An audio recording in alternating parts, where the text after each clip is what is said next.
A história da psicologia com a educação no Brasil, olha, é uma jornada e tanto. Na verdade, a escola foi o primeiro grande campo onde a psicologia começou a atuar por aqui. Só que essa relação nem sempre foi, digamos, das mais saudáveis.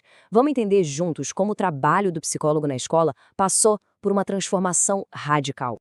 Essa frase é forte, né? Mas ela vai direto ao ponto. Aponta para um problema que durou muito tempo. Uma psicologia escolar que, tentando ajudar, acabava, na verdade, prejudicando o aluno. Tratava o estudante como se ele fosse o único culpado por uma falha que, na maioria das vezes, era de todo um sistema. E exatamente essa a grande questão que a gente vai investigar aqui. Como é que foi possível sair de um modelo que só colocava carimbos, rótulos e culpava as crianças pelo chamado fracasso escolar para chegar numa abordagem que busca entender e, mais, transformar o ambiente da escola como um todo? É uma virada de chave impressionante. Para a gente entender essa história, nosso caminho vai ser este. Primeiro, vamos olhar para essa relação histórica entre psicologia e educação. Depois, a gente vai na origem de tudo, quando o foco era culpar o indivíduo. Na sequência, a grande virada crítica dos anos 80, o que nos leva a um novo olhar sobre o sistema. E, por fim, vamos ver os desafios que continuam até hoje. A psicologia brasileira, dá para dizer, nasceu praticamente dentro da escola.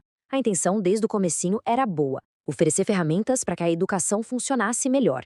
O problema nunca foi a intenção, sabe? Foi o jeito como isso foi colocado em prática durante décadas. Agora vamos para a raiz do problema. Os primeiros modelos de psicologia na escola tinham uma coisa em comum. Sempre que uma criança não aprendia, a resposta era procurada nela mesma. Ou na família dela, ou no ambiente social, mas quase nunca se olhava para a própria escola ou para o sistema de ensino.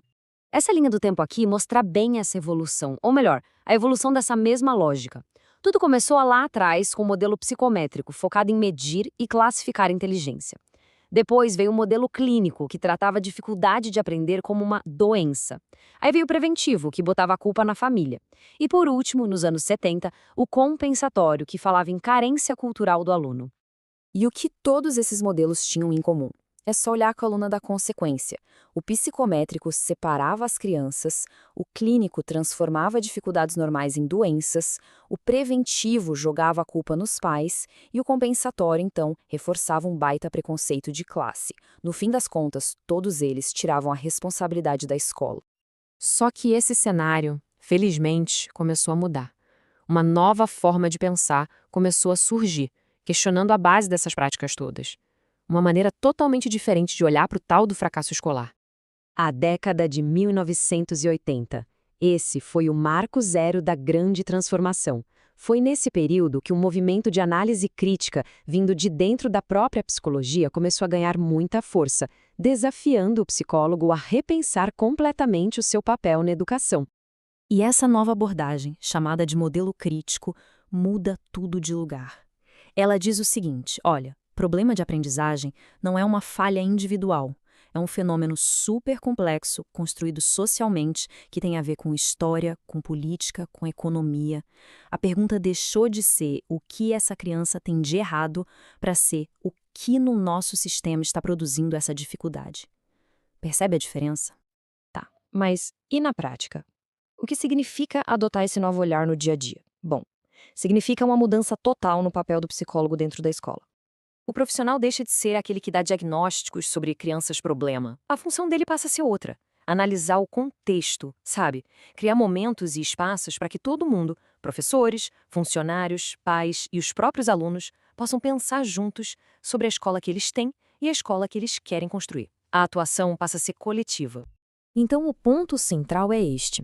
A meta não é mais achar culpados. É fazer da escola um lugar de pensamento crítico onde todo mundo participa da solução dos problemas.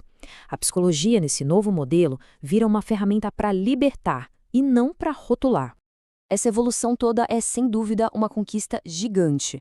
Mas a gente sabe que mudar mentalidades é um processo que não acaba, né? Então, o que a gente pode tirar de lição dessa jornada toda para os dias de hoje? No final, a diferença toda se resume a uma escolha. Uma escolha entre duas visões. De um lado, uma que foca no indivíduo. E o resultado a gente já viu: rótulos, culpa, segregação. Do outro lado, uma visão que foca no sistema. E aí o resultado é outro: análise do contexto, reflexão, participação de todo mundo. A escolha entre esses dois caminhos define não só a educação, mas a sociedade que a gente está construindo. E para fechar, fica essa provocação. A forma como uma sociedade lida com as crianças que têm dificuldade de aprender diz muito, mas muito mesmo, sobre os seus valores. Se a gente para culpar o indivíduo ou se a gente tem a coragem de olhar de forma crítica para as nossas próprias estruturas. Bom, isso revela que tipo de comunidade a gente realmente está se esforçando para ser.